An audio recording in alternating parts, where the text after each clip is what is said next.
What is the most disturbing real thing someone ever confessed to you? 1.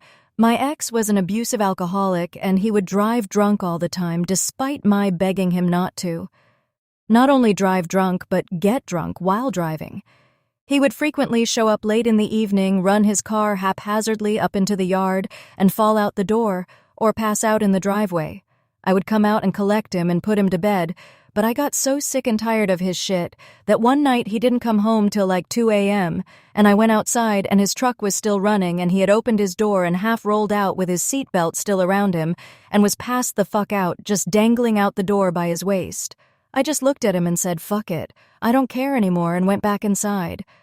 I ended up breaking up with him and moving out, and he got arrested for DUI right after. Allegedly, he got sober after that, but I highly doubt it. 2.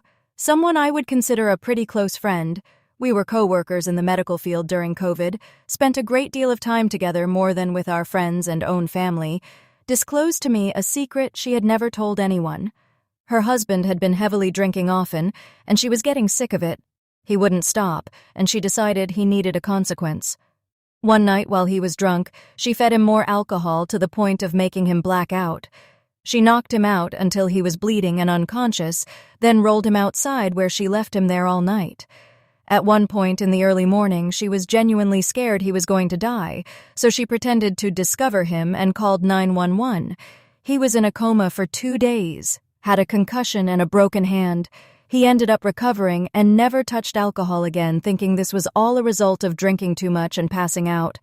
My jaw was on the floor the whole time she was telling me this, and the details were horrific.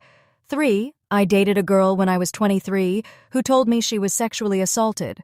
I wanted to be supportive and offered to listen if she wanted to talk about it. This story was the first sign I needed to run.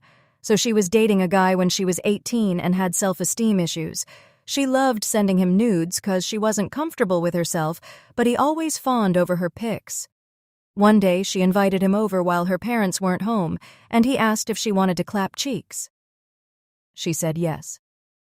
Then they cuddled together until her parents texted her they were on the way back, so she kicked him out. Well, after that, she decided she regretted losing her virginity to that guy, so she went around telling everyone he raped her. She told me all this, and I pretty much immediately started backpedaling our relationship. We broke up not long after, and she sent my friends a suicide note blaming me, then turned her phone off for like a week. I genuinely thought she killed herself and had a mental breakdown, ended up in therapy for a few years. She texted me back after that week like nothing happened, and I blocked her.